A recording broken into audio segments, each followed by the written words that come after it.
Hi there, and welcome to another episode of Unstoppable Mindset. Glad you're with us. Really appreciate you taking the time to listen. Hope you enjoy what you hear. And if you do, please give us a 5-star rating, and love to hear your thoughts about it. Dr. Jonathan Marion believes that when we live, connect, and communicate authentically, we send out ripples, which send out ripples, and that makes the world a better and more caring and connected place, one ripple at a time, which is an interesting concept. And I can buy that.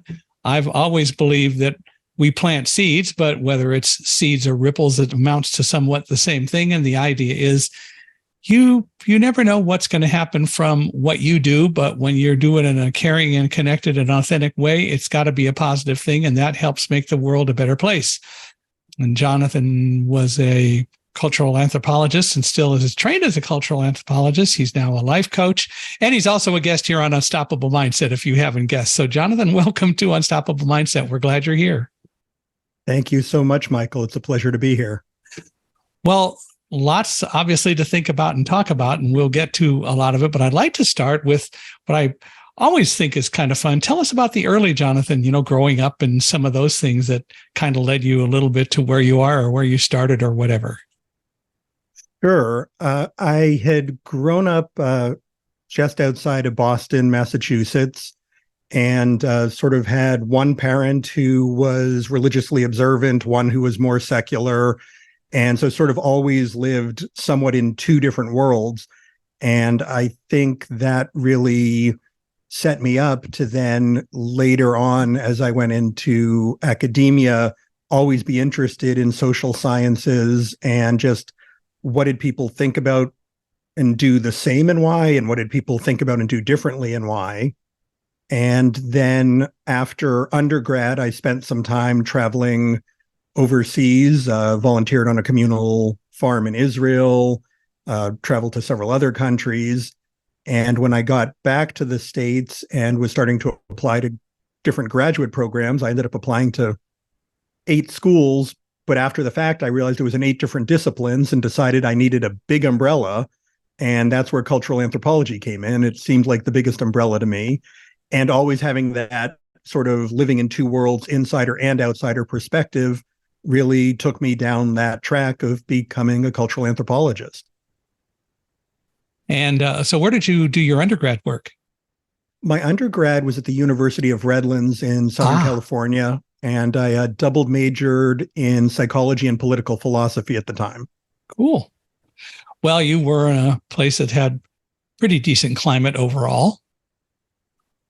Absolutely. Yeah. I'm a sun worshiper and was happy to get out of New England. As nice as it is culturally, weather-wise, Southern California suited me much better. It is. I hear you. Living here, having lived in Winthrop, Mass for 3 years and spent a good amount of time in the Massachusetts area. Love it.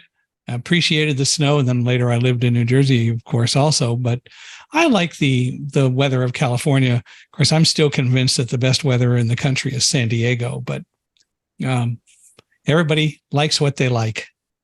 I have to agree with you about San Diego. And that's actually where I did both my master's and my PhD was at UC San Diego. Loved it there. In La Jolla?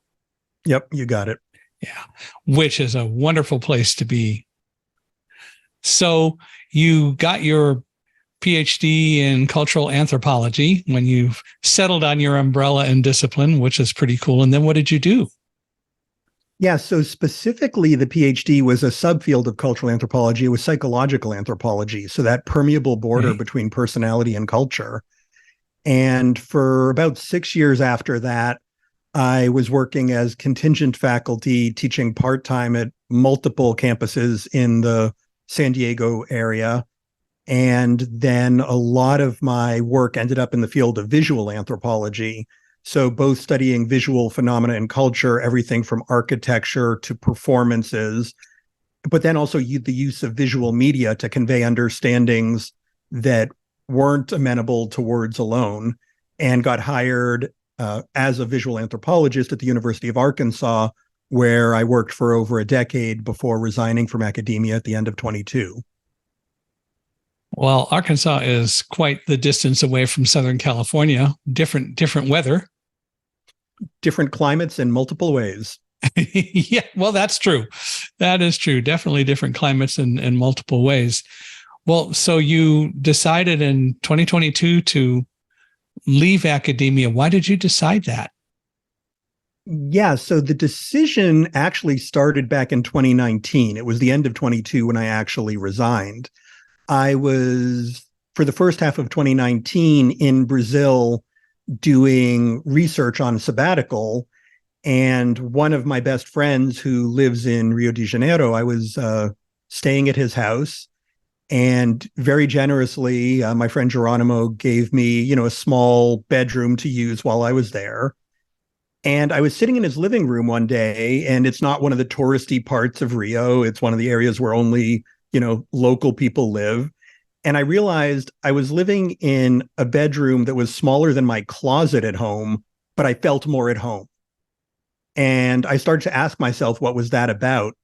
And I realized that my very good friends in Brazil knew what I did professionally, and they were proud of me. They were proud for me, but they didn't really care. They loved me as Jonathan. And that was a type of connection and interpersonal warmth that I was never going to get as long as I was in an arena where it was all about external accomplishments and achievements. And that's what had me realize that I needed to start exploring other options outside of academia. What was the significance of the small bedroom? Why did you feel comfortable there, or why was that significant? Yeah, so it was just on its own, it didn't mean anything to me. I've traveled, off and on throughout most of my life. And sometimes you have a big place, sometimes a little place. Mm-hmm. But it was just recognizing that it wasn't about the external measure. It was, this is a very small, humble bedroom that's smaller than the closet of my master suite at my own house. And yet I feel more at home in this small space. But because of the quality of the relationships, it wasn't about the space. It was about the place that was made by the relationships that were there. Makes sense. And of course, surrounding yourself or having the opportunity to be surrounded by people who really care about you, who value you, has to be something that's extremely positive and brings a lot of joy and a lot of comfort in a lot of ways. Absolutely. And it was part of the thinking then of, what are the options I have to live in a way where that's what's prioritized and not the, sort of publish or perish paradigm in academia, in a tenure track position with tenure by that point. And I didn't want to be living in a setting where it was just about what are your latest, publications and presentations and funding and just those external measures of worth. Yeah. And it's so unfortunate that we put so much emphasis on a lot of those things. And it goes beyond just academia and so on. I know many people who talk about companies and talk about the businesses they were in. I actually had a chance recently to talk to a man who was a hotelier for 25 years.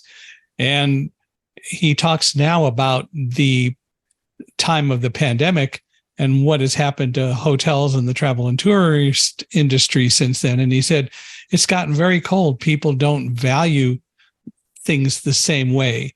It's all about how much money are we pulling in, and that's all there is to it, rather than necessarily putting as much emphasis on the guest as we used to, or even more important, putting as much emphasis on the employees as we used to. And so he's actually creating a new structure that he wants to start in the hotel industry that would create an environment where the employees, assuming a particular hotel under this umbrella would profit, that the employees should get part of the profits. And so he wants to institute a profit sharing thing, which kind of amazed me that I hadn't ever heard of that in the hotel industry as such before. Don't know whether it ever was there, but his point was people are going to be a lot more fun. People are going to be a lot more joyous and make guests feel more welcome if they're feeling welcome and a part of what they're doing.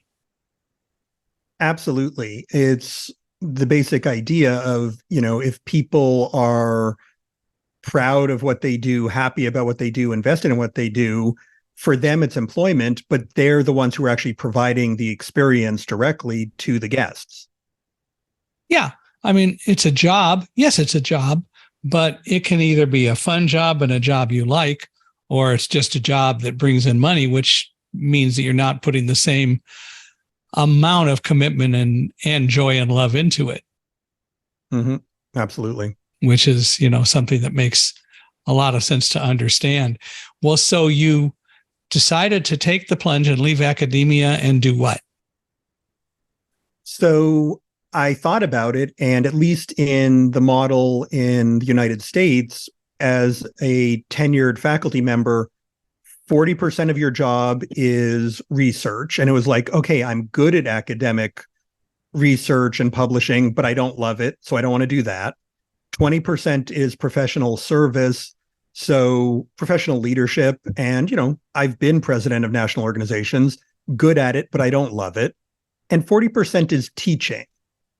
Within that, though, so much of it is following the sort of top-down assigned learning outcomes and things like that. And the part of teaching that I always loved was the informal parts, the 15 minutes before or after class where students had their own questions about how different ideas we were talking about applied in their lives or to circumstances they had heard about, or working with my graduate students, my MA and my PhD students, where I don't run a lab. It's not about you're doing a sub-project of mine. It's I'm helping you figure out what are your questions and how you're going to find answers for yourself to your own questions. And the more I thought about that, that was life coaching. So I've ended up shifting over into the space of transformational life coaching, consulting, and speaking as a result.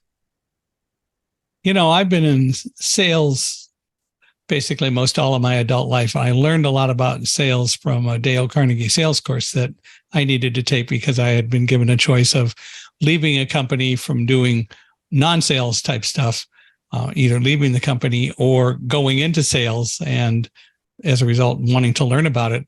And what I learned is that the best salespeople really are teachers. And what that means is that they love what they do, but they also know that they have to oftentimes teach customers what they're selling, why they're selling it, and even analyze, does that product work for you? And also having the courage oftentimes to be honest enough to say, that won't work, or this is why it will, or whatever. And I find that to be the most rewarding thing that I've ever been able to do in sales. And of course, since September 11th, now I get to sell life and philosophy. So it still amounts to the same thing, but now selling the concepts from the other side. But I hear exactly what you're saying about teaching and the real important parts of teaching. And we put so many stringent requirements that don't really add a lot of value, that it makes it a lot more difficult. And one of the things that I've learned as a manager is my best job as a manager is not to boss somebody around, but rather, how can I add value to make sure that you are being as successful as you can be? And we have to figure out ways to work together. And I found that the salespeople who really got that concept were very successful because we fed off each other. We worked together. I added value to what they did. The people who didn't get it and who wouldn't be open to maybe looking at doing some things differently that might have enhanced them didn't succeed nearly as well. And again, it's all about teaching. Mm-hmm. Makes total sense to me. So it was a lot of fun to do.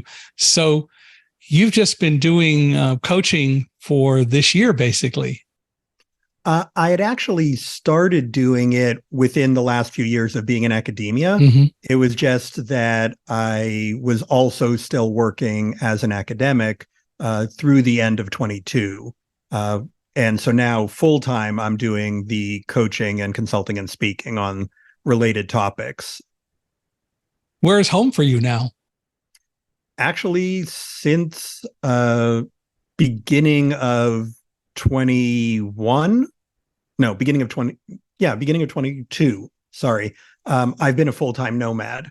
Okay. The so I because I'm now doing the coaching and not the academics, I don't have to be in one location. Mm-hmm. And so taking advantage of that to get to travel a lot more, especially as I'd mentioned before that in the first half of 22, I'd been down in Brazil doing research. And also part of my research was on the dance form of Brazilian Zouk.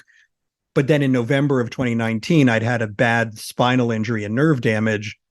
And for 5 weeks, I couldn't even roll over on a side. I mean, I was close to paralyzed.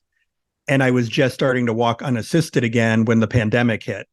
And so, as someone who used to always travel and used to be very involved in movement, once I had the opportunity to not be tied down to the location of the university, I've really been traveling a lot to, get back into dancing and training and just interacting with people in different places in a way that I wasn't able to when I was linked to a job that was very location based. So you don't really have a formal house or anything at this point? Nope, have not in almost 2 years right now. I will actually be aiming to return to having a home base somewhere probably in the second quarter of 24 and looking to relocate my home base actually over to Portugal. Not San Diego, but that's okay. Yeah, but if you look at, geographic parallels, southern Portugal, the Algarve is basically the San Diego region of the European continent. So that works for me. I've not been to Portugal. I've been to Spain, but not to Portugal. But I understand what you're saying. But I love San Diego still so much.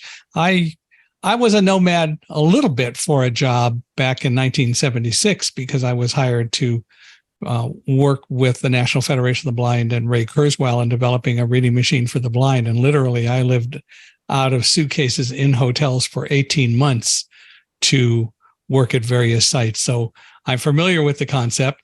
I think that doesn't work for me as much now. I like to be in one spot. And I think for me, probably a good thing with all the things going on and the fact that the pandemic is still around, it's good to be able to lock down in a comfortable place. But again, that's me, and that's now a long time later from what I did before. But I appreciate the fun and the value of it. Yeah, absolutely. And I think there's part of me that, again, it's probably linked to the cultural anthropology. Like, I do like just encountering people where they live. And I don't love doing the travel version where I just hit tourist sites. I like to actually, sort of situate myself where local people live and spend, a couple of weeks there and just really get the feel of what is life like here. And that just, I find that very interesting, enriching, rewarding to just start to understand what it's like for people in different locations and what do people still think about and do in similar ways and what in different ways, and that they all make sense. As a public speaker, I have always enjoyed times when I could interact with people, not just who set up an event, but really talk with the people in the area where the event's taking place. And again, not the tourists, as you point out, but the people who live there. And I've learned to value, for example, every part of this country, because I find that if you're friendly to people, again, going back to the ripple concept, if you connect and are friendly, I find that people are. In fact, once I spent time in New York over several months, a number of times, and it was back when 42nd Street and all the area around Times Square wasn't as nice as it is today. And people would say to me, "Aren't you worried about being outside?" And I go, "Why?" Well, there are some not nice people. And I said, "Well, only if you don't treat them nicely." And I found that I personally was able to get along with everyone. I never did get up to Harlem and spend time there, although I still would like to do that. But I've been to some pretty rough areas, and I find that people aren't going to bother you and be obnoxious to you if you don't bother them or are not obnoxious to them. And if you treat them well, they're going to treat you well. And I've always believed that. I think, in general, that's so true. In general, yeah. Yeah. No, I mean, obviously, everywhere there are exceptions, Yes. but as a way of going about things, that makes so much sense to me. And just going back to that ripples idea, so many of us have heard of ROI as, return on investment. The version that I heard that's always resonated for me is ripples of impact. Mm-hmm. So whatever I'm doing, however I'm showing up, I'm looking for ripples of impact. And with that idea of, it then impacts other people, and who knows what ripples they then send out and how that impacts other people. And that's why I think that's so important for creating a more caring and connected world. And it is about caring and showing that you care. And showing that you care is, in large part, how you treat people and how you act and react around people. It isn't something where you got to show great care by giving a contribution to somebody for $1,000 or something. It really still gets down to basically connection, doesn't it? Absolutely. Yeah. And I think that makes a lot more sense. So what do you do now in terms of your job as a transformational life coach and consultant? And what do you speak about? Probably all related. Yep, absolutely. I primarily work with professionals who are accomplished by external measures, but find themselves wanting to live, connect, and communicate more authentically in order to live more meaningful and fulfilling lives. And this really goes back to that idea that how we show up matters. And whether as individuals or as groups, communities, or organizations. And so now I do my work as a coach, consultant, and speaker to really be a catalyst for exactly such transformations. So where do you speak? Really anywhere that people are interested. So it's been to some nonprofits, it's been in-house to some different organizations, it's been at a couple of retreats. And if people find the topics, subjects that I am interested in and feel like I can really add some value as compelling for them, then I don't want to just go around and repeat my message. I want to find out how will it be valuable and most valuable to you and your people or your audiences. And so really try and tailor it accordingly. And I think that's the only way to really be a successful speaker. As I tell people when they're talking to me about speaking somewhere, I customize every talk. I really want to know what you're looking for. What messages do you want to send? Because I think it's extremely important not to get locked into just giving some speech every time. Everyone wants to hear the September 11th story, but what I get to do is surround that with content that's specifically relevant. And I think that's the only way to do it. Absolutely. And it's more fun. Absolutely, because I already know my own stories and my own background, and I get bored if I'm just repeating it as if it's, rote memorization. But when it's, how can I meet you where you are and share what I have to share in a way that actually matters and has an impact for you, that's why I'm doing it. It's not to hear myself say the same thing again. Yeah. And there are going to be parts of it that will be saying the same thing again, but it's more fun when you can put it in a context that people appreciate. I love to know that I'm drawing an audience in, and I've learned in my speeches to sometimes use some specific kinds of things that have taught me when I say something, if the audience is really connected, they'll react in a certain way. And when I hear that, then I know I'm really connected. And if I don't hear that, then I need to go figure out what to change as I'm talking with them to draw them in. Because I think we don't talk, or we shouldn't view ourselves as talking to an audience. We should be talking with an audience. Absolutely. And it's a different context, but it was always the same way for me when I was teaching in academic settings. I was never someone who wanted to stand in front of a classroom and just, essentially project, profess information. It was, how can I meet you where you are and ignite your passion and figure out where I can add value by helping you understand more than you could on your own, not just delivering content. It's adding value once again. Absolutely.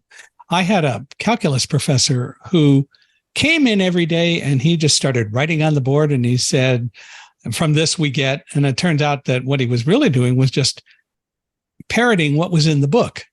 It was Calculus and Analytic Geometry by Thomas. Anyway, he just parroted the book and he mostly just wrote on the board. And I counted one day, he said 50 words during the whole class. And every time when he wasn't saying anything, I'd raise my hand and I kept saying, would you please describe more of what you're doing? And it was like pulling teeth to get him to do it. But as the year went on, he got a little bit better. And students in the class, it was freshman college, students were mocking him. One guy brought in a helium balloon with a paperclip so he could put it at a height and he would just push it up in front of the professor and the professor turns around and this balloon's right in front of him and he's lecturing to the balloon, doesn't even react to it. And other things happened during the class.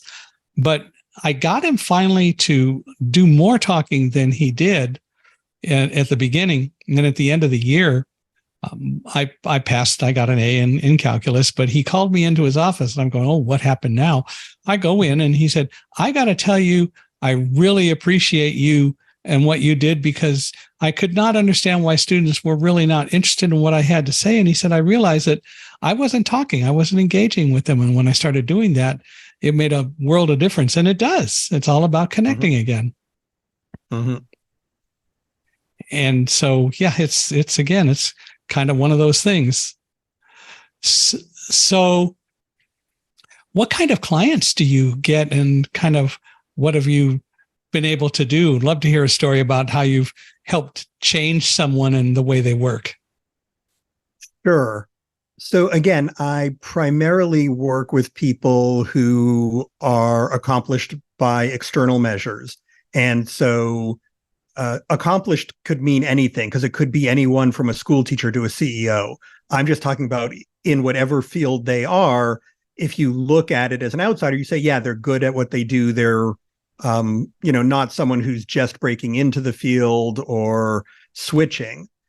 And it's sort of what I lived myself, right? I was accomplished in academia. I was award-winning, author and lecturer. But it wasn't something where I truly felt like I was leading a meaningful and fulfilling life. And so I think a lot of coaching, when it's done well, you're speaking from your own experience and your own journey, probably most good speaking as well. And so a great example, Charles Davidson is the founder of a nonprofit which is now rebranded. And that came about through my coaching with him. It had a different name before, but is now Innovations in Peacebuilding International. And in coaching with him, we really got a lot of clarity about, what he was doing as an academic, what he was doing with his nonprofit, where things were in his personal life, and what were the things that really mattered to him.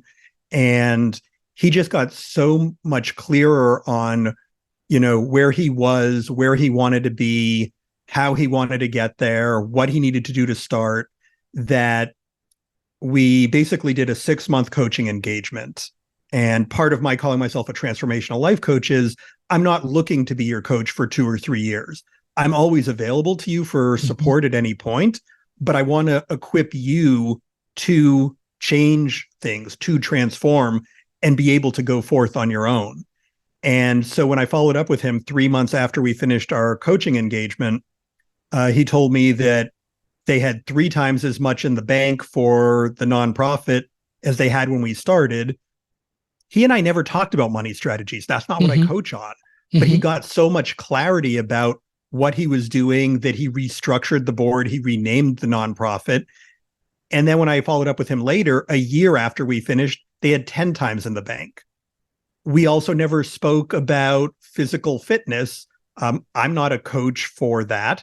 But when I talked to him at the end of our engagement, he said he dropped 15 pounds just because he was so clear on what he was doing, the life he wanted to live, what mattered to him, that it just happened. And so those are the types of transformations that I really am always looking to make. And it's not to say that the results will be the same for everyone, but if I can really walk beside you, holding a flashlight to help you decide which direction you want to go, then that's what my job is. Yeah. And that makes so much sense. And the issue really is that you need to, if you're being coached or if you're looking at yourself, it's important to really look at yourself and to think about what you're doing and do self-analysis, because even you as a coach, you can't change someone. They have to do it. They have to want to do it. But all you can do is to help show them the way. But it all comes down to, it seems to me, that you have to, as the individual involved, look at yourself, do some introspection, and make some decisions as to how to move forward. And that's something, as you say, you don't always get the same results from people, but I would suspect a lot of times if it doesn't work out well, it's because they don't catch on to doing real self-introspection and self-examination.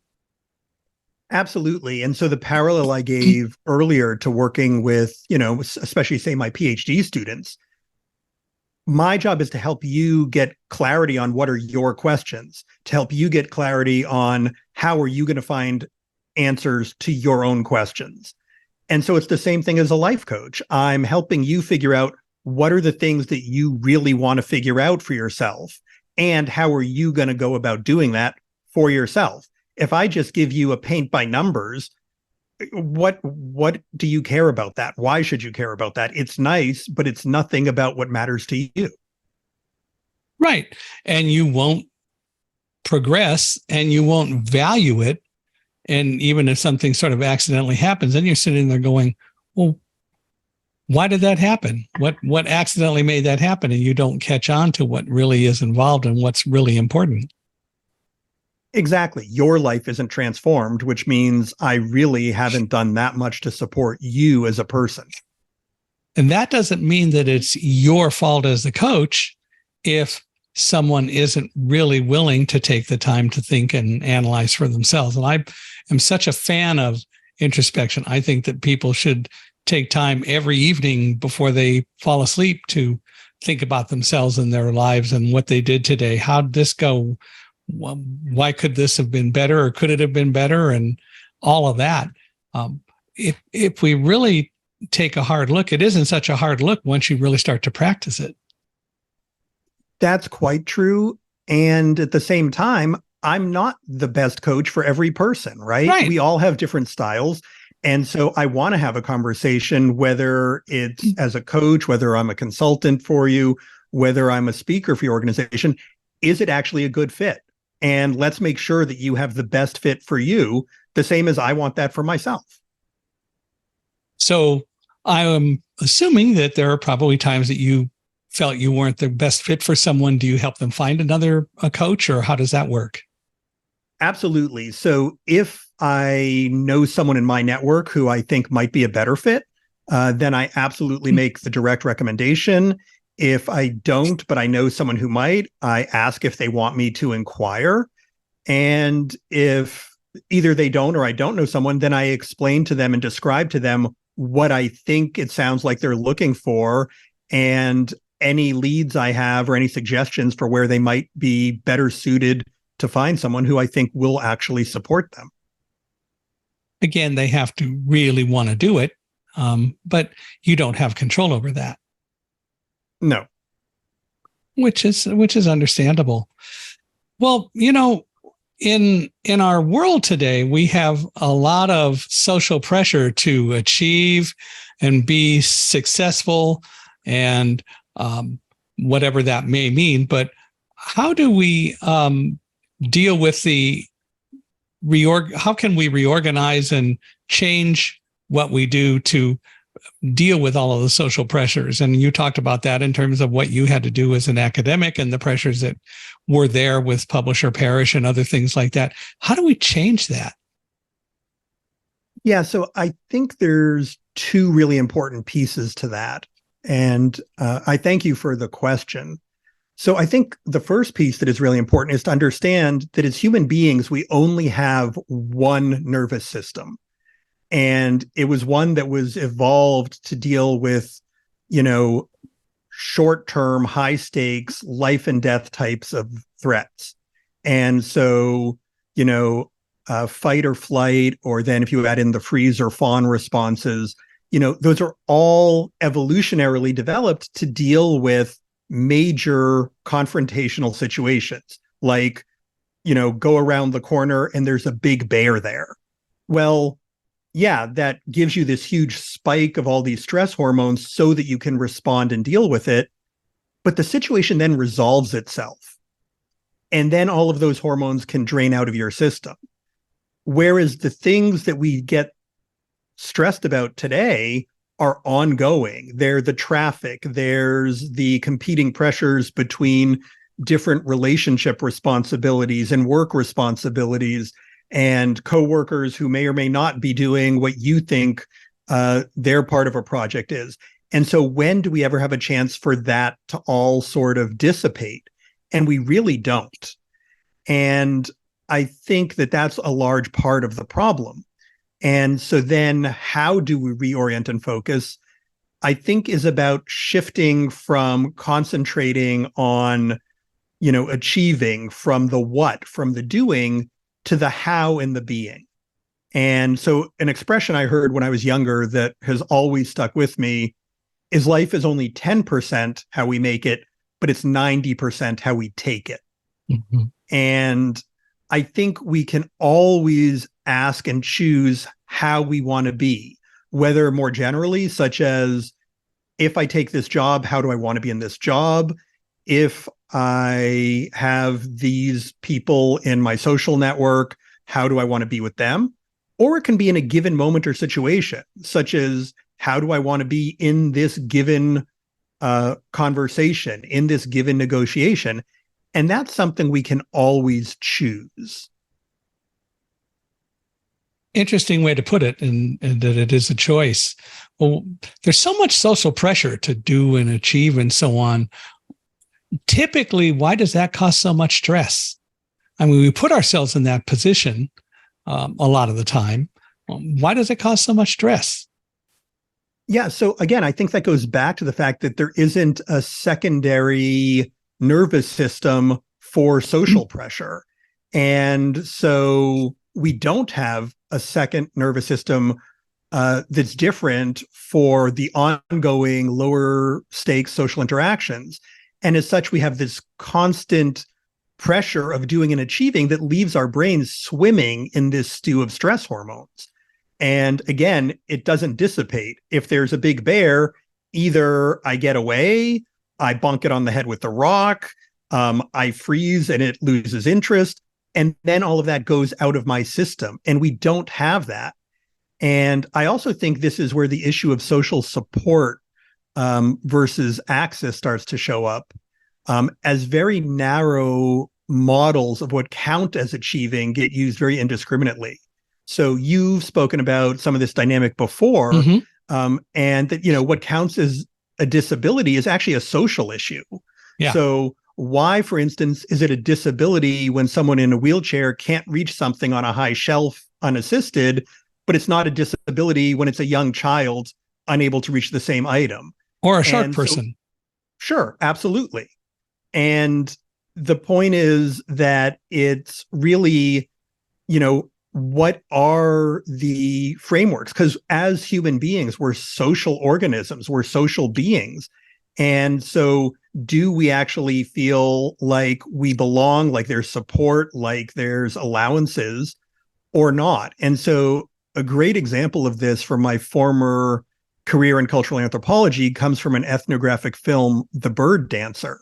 And the film showcased is Gusti Ayu Soratini, who's a young Balinese woman with what we in the West would label as Tourette syndrome. Hmm. And as the film shows so powerfully, the actual cause of her suffering is not her symptoms, but it's the attitudes of those around her who feel she should be different. And I think that's really the key to this. Anytime you have a should, you're fighting with what is. And so I think if anytime we can catch ourselves saying should, whether about I should work out more, I should eat healthier, my boss should recognize my work, my partner should acknowledge my contributions. If we just replace that with could, I could eat healthier, I could work out more, my boss could recognize my efforts, I could have my efforts recognized by my partner, then we can say, okay, but am I or am I not? And then I can choose how I want to be, coming back to that issue of choice. And you can also say, okay, I can do that. I could do that.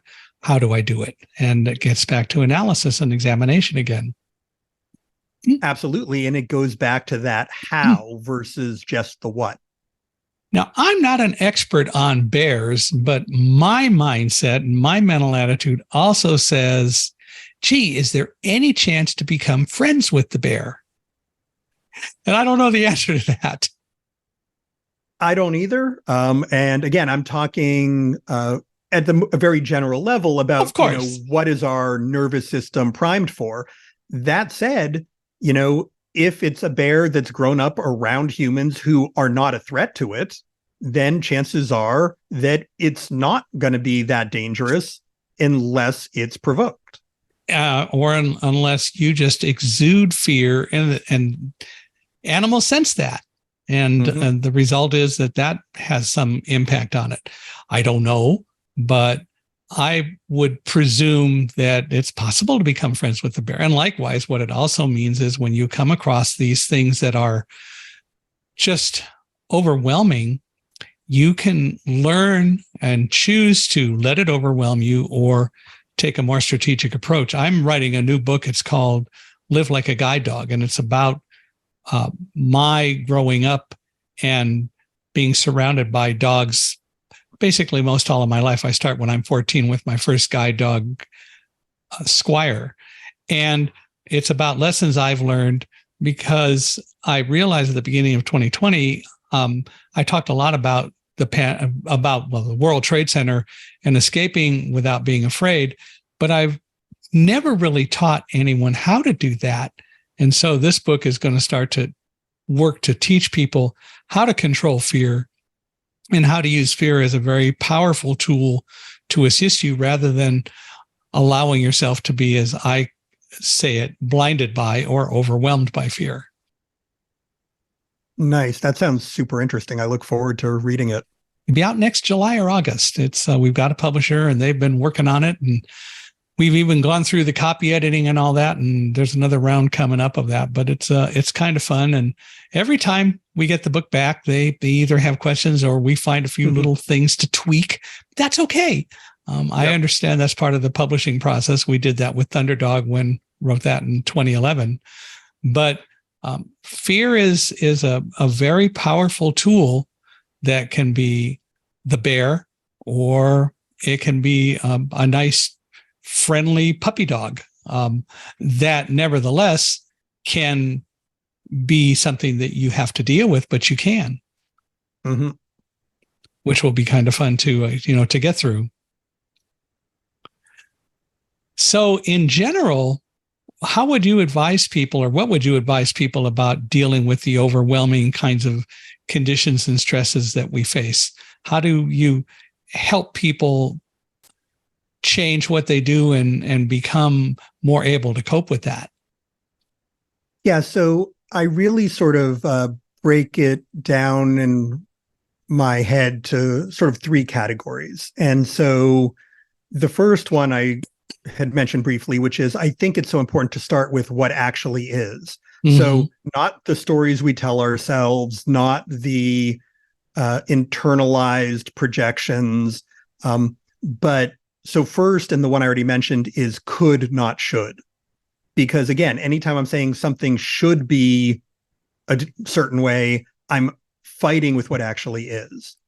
The second one is recognizing responsibility and not blame. So, for example, if someone's supposed to pick up their kids at school, but there's, an accident and they can't get there, they're not to blame for not picking up their kids, but that doesn't mean they're not responsible. So then they need to make some phone calls and arrange for it to happen. And so I think all too often when we're dealing with whether it's other people or even how we talk to ourselves, we always go to blame. And that's not constructive versus responsibility, which then invites, okay, so now what do I need to do or what needs to happen? And the third part of that, starting with what is framework, is interest, not intention. And I'm not talking about for ourselves. It's one thing to have an intention of here's what I want to do, here's how I want to show up. When we're dealing with other people, if we're dealing with them with an intention of how they're going to respond, that's not fair because they're going to respond however they do. And if it's, I'm going to show up in the way I want to, I'm going to do what I think is appropriate or is authentic to me, and I'm interested to see what comes from that. I'm interested where that takes us. That's very different from I have an intention for how someone else is going to respond or how a situation is going to unfold. So those are the three parts for me of starting with what is. The next part of the mental, sort of model I use is the strategic level. And I use being as an acronym.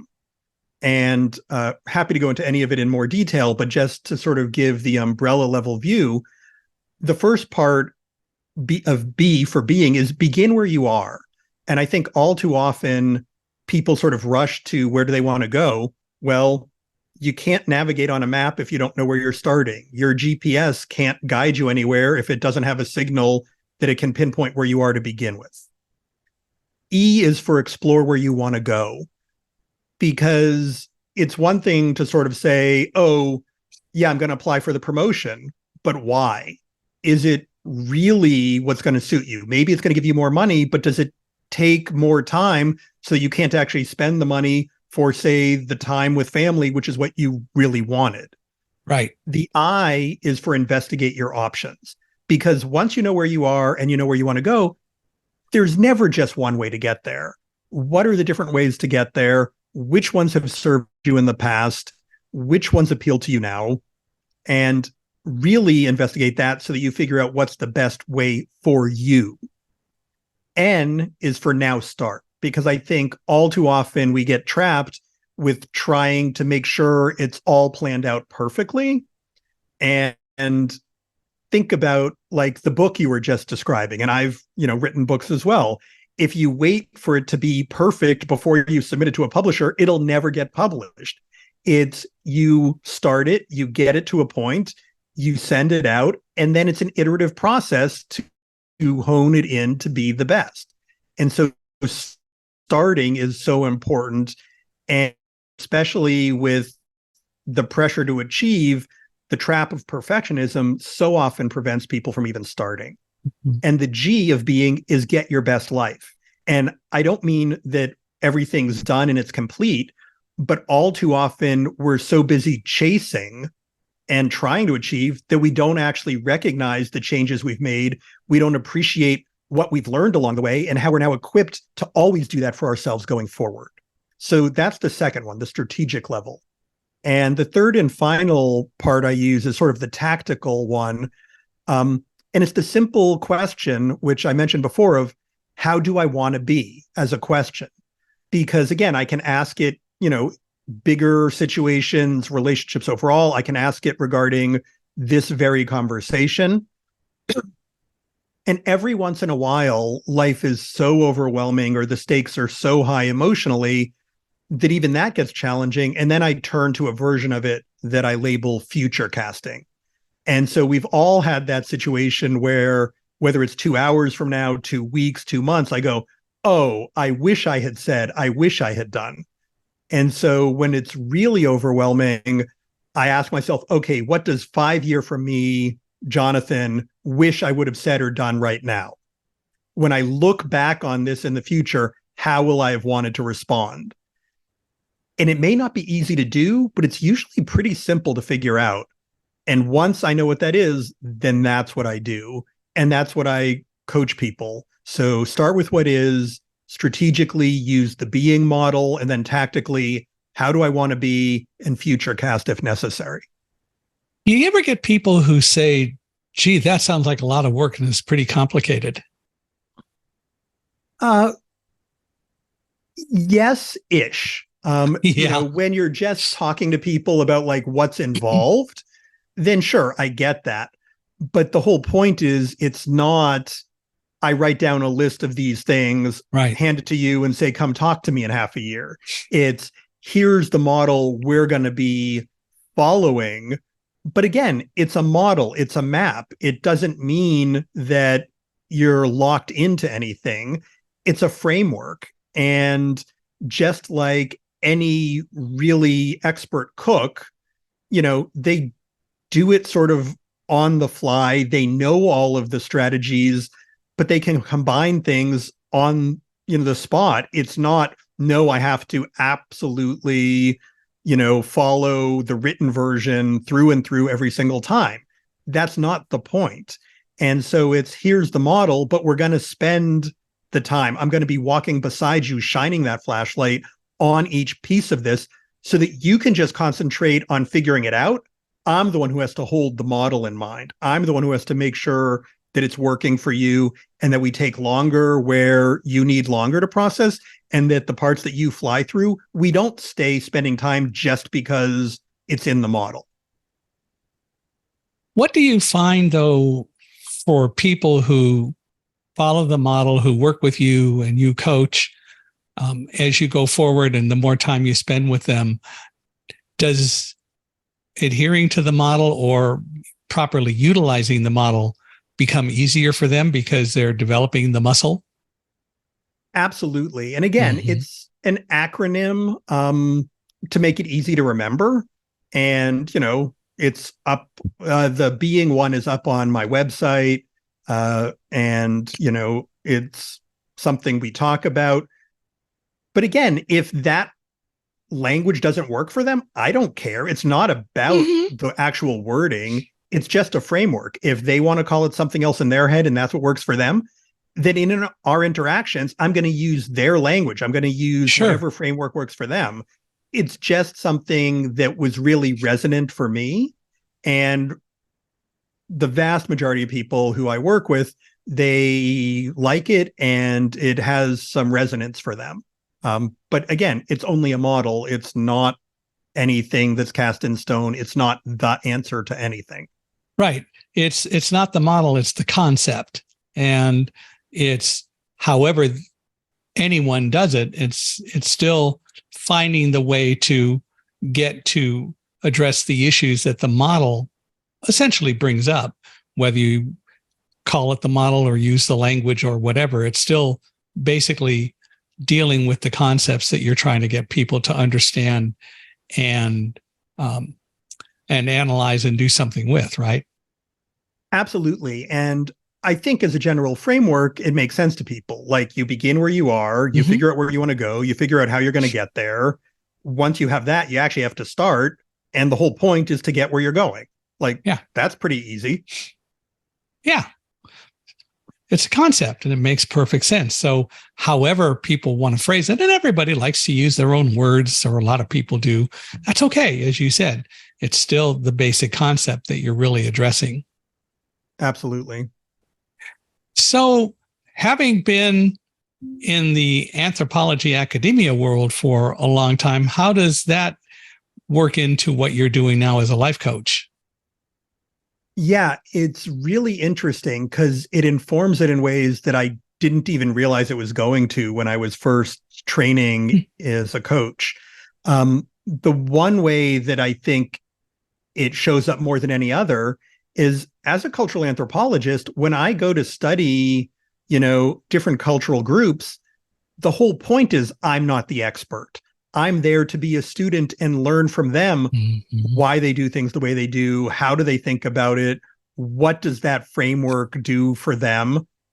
And so that's what I do as a coach at an individual level. That's what I do as a consultant with organizations. I'm not the expert in you. You're the expert in you. I'm here to learn what's your framework, what's your model, and then just have the ability as an outsider to reflect that back so that you can use that however you want to.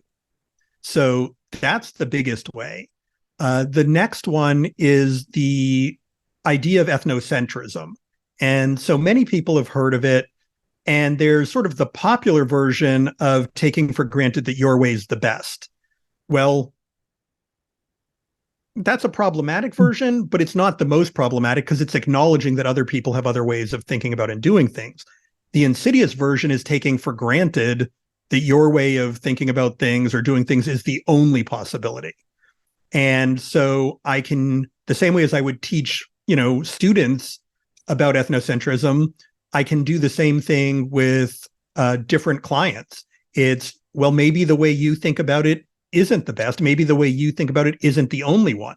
I'm not trying to present any other specific version, but just give that framework for maybe there are other ones, which then comes up to that idea of cultural relativism, which is that how different people think about and do things is what makes sense from within their own framework. And I think the underlying idea here is no one on the planet wakes up in the morning and says, this makes no sense, I'm going to do it that way.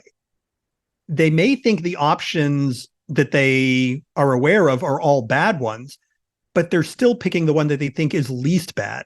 And so it's understanding that there is a logic to what everyone does. And so if rather than coming with an accusatory, how could you think that?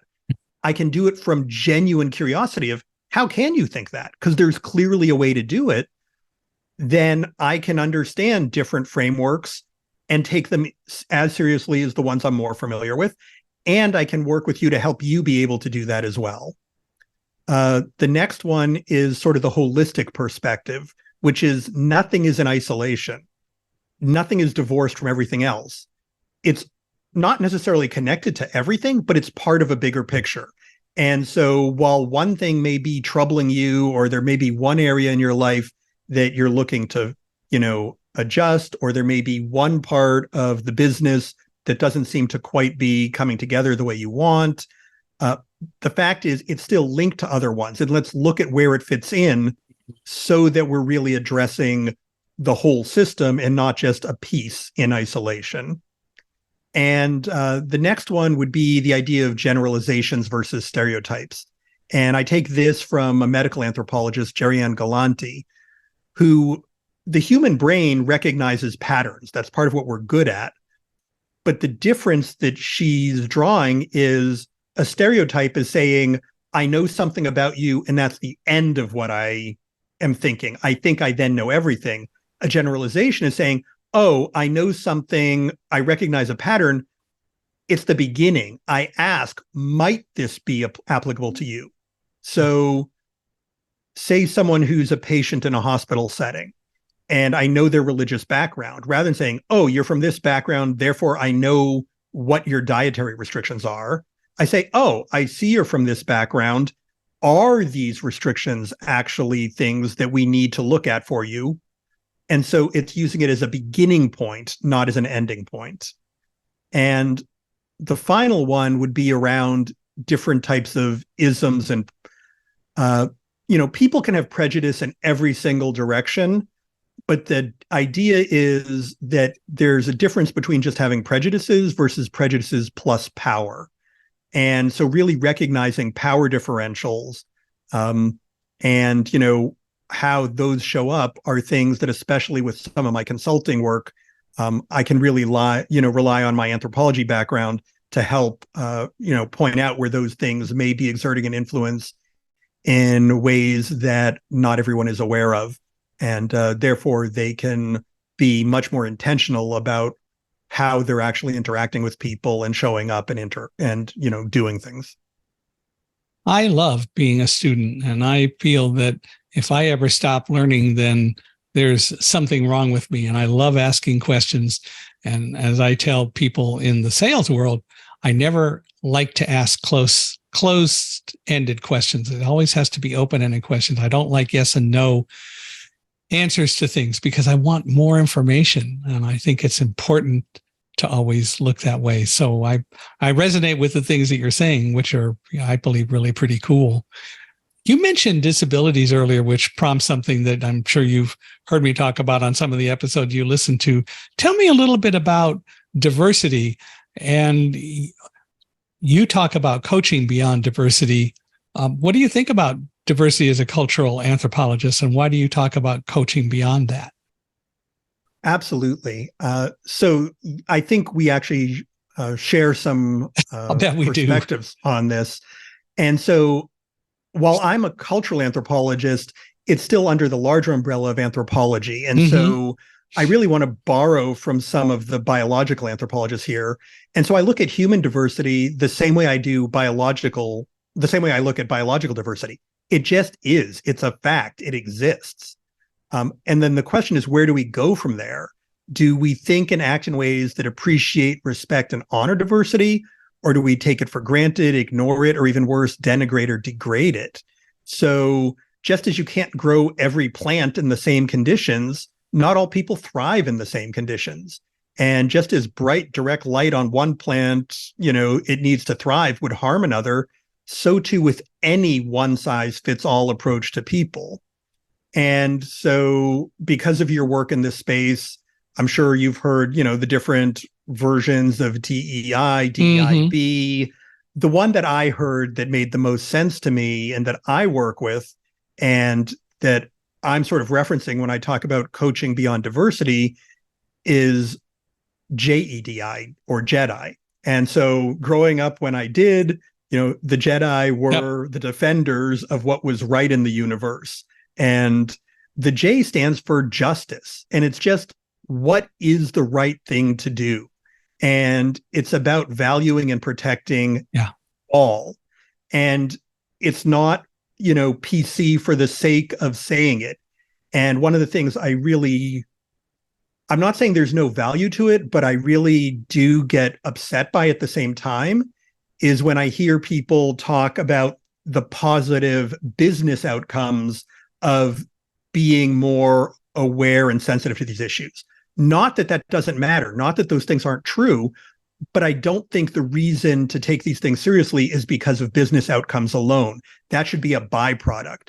If it's not about what's the just thing to do in the first place, then I think we have a bigger problem we need to address as a society. The E of Jedi would be for equity, which is really the opposite of a one-size-fits-all approach. So the same way as we don't grow, all plants in the same environment, rather we look at what combination of soil type, amount of sunlight and water each needs to thrive, we need to do the same thing for people. And all of that is about recognizing that diversity just is. And so we need to respect and honor it.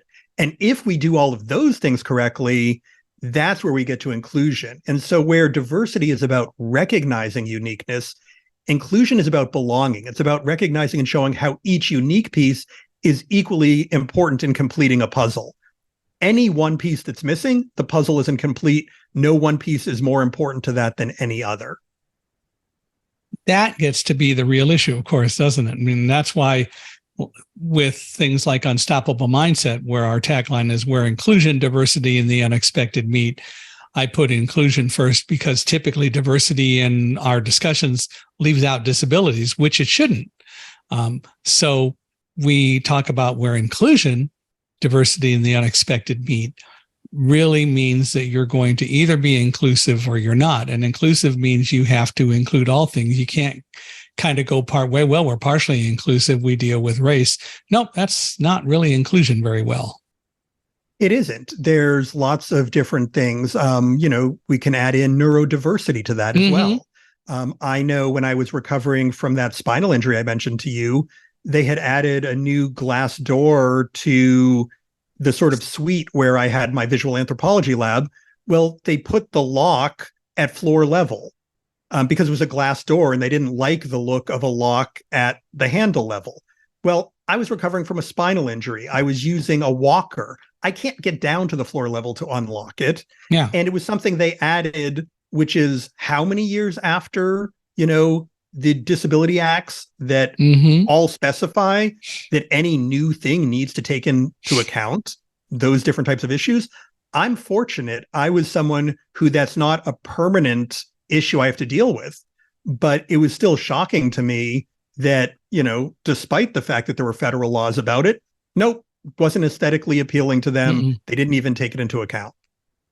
Well, of course, as I've maintained, everyone has a disability. And for most of you, it's light dependence. And if the power goes out and you're in a room somewhere, you immediately have major challenges. And yeah, the light bulb has created light on demand that covers it up, but it doesn't negate the fact that it's still there. But it's amazing how many people just choose to not recognize that we're not nearly as inclusive as we should be, and we don't include enough people in the conversation. And it's something that does need to change.